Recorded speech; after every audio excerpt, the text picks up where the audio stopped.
پانی کے ذریعے ہم نے پریشر میں رکھنا ہے. تو آپ کو یاد ہوگا کہ ریڈ کلف نے اپنی ایک باؤنڈری بنائی تھی, جس باؤنڈری میں فیروز والی جو بیراج تھی وہ ہمیں دی گئی تھی.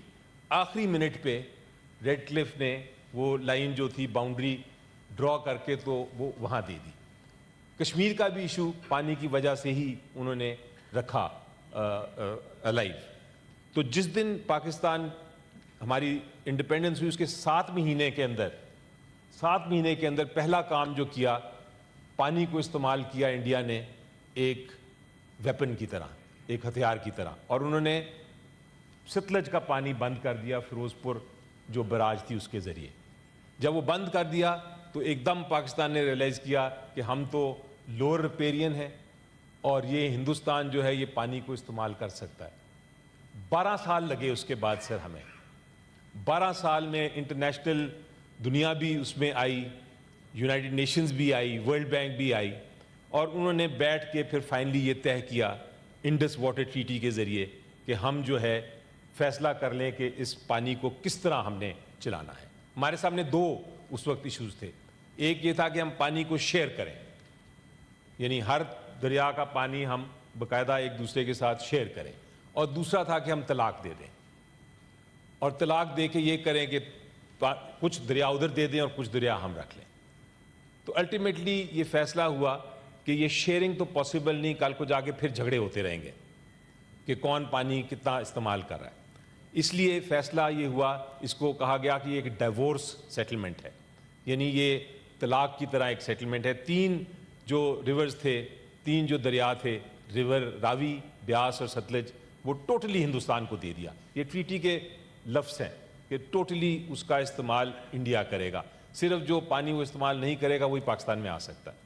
اسی طرح جو ریور تھا انڈس اور ریور جہلم اور چناب, وہ ایکسکلوسیولی اس کا کنٹرول اور اس کی پاور جو تھی وہ پاکستان کو دے دی گئی, اور ہندوستان کو کہہ دیا گیا اس ٹریٹی میں کہ آپ اس کا پانی روک نہیں سکتے, موڑ نہیں سکتے, استعمال نہیں کر سکتے. صرف بجلی بنانے کے لیے کچھ حد تک آپ رن آف دا ریور ڈیمز بنا سکتے ہیں, لیکن اس کے علاوہ آپ ایک قطرہ بھی استعمال نہیں کر سکتے. مجھے اجازت دیں گے, میں I am sorry to interrupt you, it's very beautiful, آپ نے ہسٹری اس کی ساری دے دی, but the present issue is hegemonic designs of India. اس پہ آپ 1.5 سے 2 منٹ ہمیں بات کر لیں, کیونکہ آپ دیکھ رہے ہیں 12:30 بج رہے ہیں. آفٹر 10 منٹس نہیں, میں روک نہیں رہا ان کو, آپ ہاؤس کا سینس لے لیجئے. نہیں, وی may continue when the new session is called, اسی بحث کو. لیکن آج اگر آپ مختصر رکھیں گے تو دیکھیں نا, ہمایوں محمد صاحب بھی بولنا چاہتے ہیں, ان کو میں مائک دینا چاہتا ہوں, لیکن ٹائم نہیں بچے گا پھر. جی, بڑھا دیں گے. یہ جو میں ڈائیورس کا کانسیپٹ آپ کو بتا رہا ہوں, یہ بین الاقوامی قانون میں اس لیے اہم ہے کہ اس کا مطلب یہ ہے کہ یہ irrevocable ہے. اب یہ فائنل ہے, اس کو واپس نہیں کیا جا سکتا, چونکہ یہ اس میں آپ نے شیئر نہیں کیے ریورز کو, آپ نے کہا کہ ریورز تقسیم ہو گئے, اس لیے اس کو اب آپ irrevocable سمجھیں. اس کو کوئی بھی, نہ پاکستان نہ انڈیا, اسے واپس ہو سکتا ہے. اب جب یہ ہو گیا اور یہ ٹریٹی سائن ہو گئی, تو اس ٹریٹی میں ایک اور بہت اہم چیز ہے کہ اگر کوئی جھگڑا ہوگا تو اس کا ایک بڑا کمپلیکس سا میکنزم بنایا ہوا ہے. یعنی کہ میکنزم یہ ہے کہ کچھ مسئلے جو ہیں جو ٹیکنیکل ہیں وہ ایکسپرٹ کے پاس جائیں گے, اور جو بڑے گمبھیر مسئلے اگر آ جائیں دونوں ملکوں میں تو وہ ایک آربٹریشن, ایک ثالثی فیصلے کے لیے وہ آگے جائیں گے. تو جب یہ ٹریٹی سائن ہو گئی تو ہندوستان نے تو اپنا مکمل طور پہ, پاکستان نے اس کو لیٹر اینڈ اسپرٹ میں مانا, اور ہندوستان نے اس اپنے جو 3 دریا تھے اس پہ ڈیمز بھی بنا لیے, اس پہ انہوں نے سارے اپنی براجز بھی بنا لیے, اور وہ پانی مکمل طور پہ استعمال کرنا شروع ہو گئے. پاکستان نے بھی دیکھا کہ جب یہ 3 دریا ادھر چلے گئے تو ہمارا بہت سارا علاقہ جو تھا لاہور سے لے کے ملتان اور نیچے, وہ بالکل اس کے پاس پانی نہیں تھا. تو ہم نے دنیا کا سب سے بڑا کینال سسٹم بنایا, نہروں کا سسٹم, اور اس سسٹم کے ذریعے ہم نے یہ سارے علاقے آباد کر لیے ان 2-3 دریاؤں کے بیس پہ, چناب, جہلم اور انڈس. ٹریٹی چلتی رہی، لیکن ہندوستان دیکھتا رہا کہ پہلے ہم تینوں لے لیں اپنے دریا، اور اس کے بعد ان کی جو لالچی نظریں تھیں وہ ہمارے اس پہ پڑنا شروع ہو گئیں۔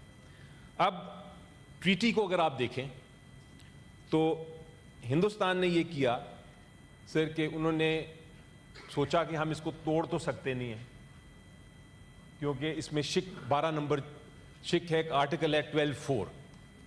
آرٹیکل 12(4) بڑے واضح طور پہ کہتا ہے کہ کسی قسم کی مداخلت اس ٹریٹی میں ایک بار یہ امپلیمنٹ ہو جائے، ایک بار اس کے اوپر عمل درآمد ہو جائے، تو کسی قسم کی اس میں آپ تبدیلی نہیں کر سکتے یک طرفہ۔ اگر آپ نے اس کو ختم کرنا ہے، اس کو سسپینڈ کرنا ہے، تبدیل کرنا ہے، اس میں کسی قسم کی امینڈمنٹ کرنی ہے، تو پھر دونوں ملک بیٹھیں گے اور ایک نئی ٹریٹی بنائیں گے۔ اگر وہ دونوں ملک نئی ٹریٹی نہیں بناتے تو کسی قسم کی آپ تبدیلی نہیں کر سکتے۔ یہ آرٹیکل 12(4) آپ پڑھ لیجئے، بڑا سمپل آرٹیکل ہے 12(4) جس میں یہ لکھا ہوا ہے۔ 12(4) جب ایک لکھ دیا جائے تو ہندوستان کا یہ کہنا کہ ہم اس کو معطل کر دیتے ہیں یا اس کو فی الحال کے لیے ہم سسپینڈ کر دیتے ہیں، انہوں نے لفظ استعمال کیا ابینس، ہولڈ ان ابینس، تو یہ جو ان کا کہنا ہے یہ سراسر اس ٹریٹی کی خلاف ورزی ہے۔ اور ان کے یہ کہنے سے 4 چیزیں ثابت ہو جاتی ہیں۔ ایک کہ ہندوستان پہ کسی قسم کا اعتماد نہیں کیا جا سکتا۔ ہندوستان نے یہ بھی ثابت کر دیا کہ وہ اگر کوئی معاہدہ کرتا ہے تو اس کی وہ خلاف ورزی کر سکتا ہے۔ ہندوستان پہ یہ بھی ایک اس سے الزام سامنے آ جاتا ہے اور صاف ہو جاتا ہے، اور وہ یہ کہ ان کو بین الاقوامی قانون کا بھی کوئی ڈر اور فکر نہیں، اور نمبر 4 ان کو پتہ ہے کہ اگر یہ کریں گے، پانی کو موڑیں گے تو پاکستان کے لوگوں کو نقصان ہوگا، تو ان کو انسانی جان کا بھی کوئی فکر نہیں۔ اب یہ کیوں نہیں کر سکتے؟ ایک تو میں نے بتایا آرٹیکل 12(4) کے تحت۔ دوسرا، جس طرح میں نے کہا کہ یہ ڈائیورس ہے، چونکہ انہوں نے استعمال کر لیے ہوئے ہیں تینوں جو ریورز ہیں اور انہوں نے اس پہ لے لیا ہے پانی، اب اس کو ریورس نہیں کر سکتے، وہ اس پہ عمل درآمد ہو چکا ہے۔ اگر اس ٹریٹی کو انہوں نے ختم کرنا ہے یا اس کو وینس میں کرنا ہے تو پھر اپنے ڈیم توڑیں، اپنے براجز توڑیں، پانی سارا کھولیں اور از سر نو اس کو واپس شروع کریں۔ تو اس لیے قانونی طور پہ بھی یہ بالکل نہیں ہو سکتا کہ وہ یہ اس چیز کو واپس کریں۔ تیسری چیز انٹرنیشنل لا ہے، بین الاقوامی قانون۔ اللہ اکبر، اللہ۔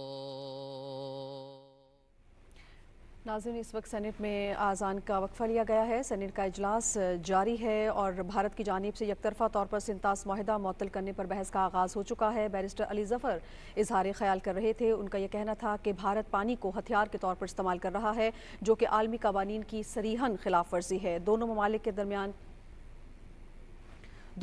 کے درمیان معاہدہ طے پایا تاکہ پانی کی منصفانہ تقسیم ہو سکے۔ اس معاہدے کو یک طرفہ طور پر معطل ہرگز نہیں کیا جا سکتا۔